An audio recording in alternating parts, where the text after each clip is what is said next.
இன்றைய தலைப்புச் செய்திகள். 2026இல் புதிய வரலாறு படைக்குமா தேவக? செங்கோட்டையனின் அதிரடி பேட்டி.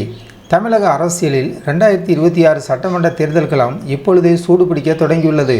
குறிப்பாக நடிகர் விஜய் தலைமையிலான தமிழக வெற்றி கழகத்தின் தாக்கம் எப்படி இருக்கும் என்பது குறித்த விவாதங்கள் அரசியல் வட்டாரத்தில் பரவலாக எழுந்துள்ளன. இந்நிலையில் தேவகவின் வெற்றி வாய்ப்பு மற்றும் தற்போதைய அரசியல் சூழல் குறித்து செங்கோட்டையன் அவர்கள் அளித்துள்ள முக்கிய தகவல்களை தற்போது விரிவாக பார்க்கலாம். தமிழக வெற்றி கழகம் என்பது வெறும் அரசியல் இயக்கம் அல்ல, அது மக்களின் தியாகத்தாலும் தொலைநோக்கு சிந்தையாலும் உருவான ஒரு இயக்கம் என தெரிவித்துள்ள செங்கோட்டையன், அக்கட்சியின் தலைவர் விஜய் வரும் காலங்களில் தமிழகத்தை ஆளப்போகும் ஒரு தலைவராக உருவெடுப்பார் என தனது நம்பிக்கையை வெளிப்படுத்தியுள்ளார்.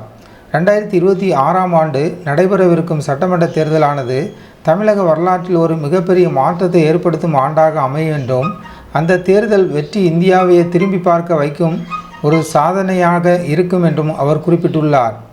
எத்தனை சோதனைகள் வந்தாலும், எத்தனை எதிர்ப்புகள் கிளம்பினாலும் அவற்றையெல்லாம் கடந்து தேவக தலைவர் புதிய சரித்திரம் படைப்பார் என அவர் உறுதிபட தெரிவித்துள்ளார். சமீபத்தில் வெளியான பல்வேறு தேர்தலுக்கு பிந்தைய கருத்து கணிப்புகள் குறித்து செய்தியாளர்கள் எழுப்பிய கேள்விக்கு பதிலளித்த அவர், கருத்து கணிப்புகளை விட மக்களின் மன ஓட்டமே உண்மையானது என்றார். பல நிறுவனங்கள் வெவ்வேறு விதமான முடிவுகளை வெளியிட்டாலும் வரும் மே 4ஆம் தேதி வெளிவரும் என அவர் கூறியுள்ளார். குறிப்பாக முதல் முறை வாக்களிக்கக்கூடிய இளைஞர்கள் மற்றும் இல்லத்தரசிகள் மத்தியில் ஒரு புதிய மாற்றத்திற்கான தேடல் இருப்பதாகவும், அது விஜய்க்கு சாதகமாக அமையும் என்றும் அவர் சுட்டிக்காட்டியுள்ளார். பாஜக நிர்வாகி நைனா நாகேந்திரன் தேவக குறித்து முன்வைத்த விமர்சனங்களுக்கு பதிலளித்த செங்கோட்டையன், நைனா நாகேந்திரனை பொறுத்தவரை இதுவே அவருக்கு இறுதி தேர்தலாக இருக்கலாம் என்றும், அவருக்கு கட்சியில் பதவி இருக்குமோ என்பதே கேள்விக்குறிதான் என்றும் காட்டமாக பதிலளித்தார். இசைஞானி இளையராஜா சமீபத்தில் வெளியிட்ட ஒரு சமூக வலைதள பதிவு மற்றும் விஜயின் பாடல் வரிகள் குறித்தும் செய்தியாளர்கள் கேள்வி எழுப்பினர். அதற்கு பதிலளித்த அவர், இளையராஜா போன்ற ஆளுமைகளின் பதிவுகள் மக்கள் மனதில் பிரதிபலிப்பை தவிர வேறு ஒன்றுமில்லை என்றார்.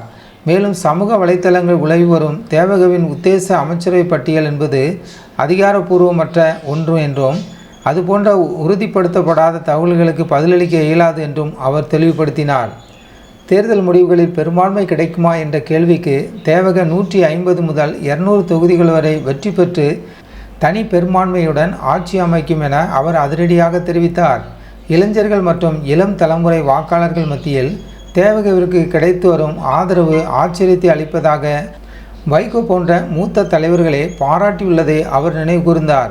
தற்போதைய சூழலில் விமான நிலையங்கள் மற்றும் பொது இடங்களுக்கு செல்லும்போது மக்கள் அளிக்கும் வரவேற்பு ஒரு மிகப்பெரிய அரசியல் மாற்றத்திற்கான அறிகுறியாகவே தெரிவதாக கூறி தனது பேட்டியை நிறைவு செய்தார் செங்கோட்டையன் அவர்கள். தமிழக அரசியலில் தேவகவின் வருகை ஒரு புதிய அத்தியாயத்தை எழுப்பியுள்ள நிலையில் 2026 தேர்தல் முடிவுகள் யாருக்கு சாதகமாக அமையப் போகிறது என்பதை பொறுத்திருந்துதான் பார்க்க வேண்டும். ஜன்9 டிவி சேனலுக்கு புதியவராக இருந்தால் ஜன்9 டிவி சேனலை சப்ஸ்கிரைப் பண்ணுங்கள்.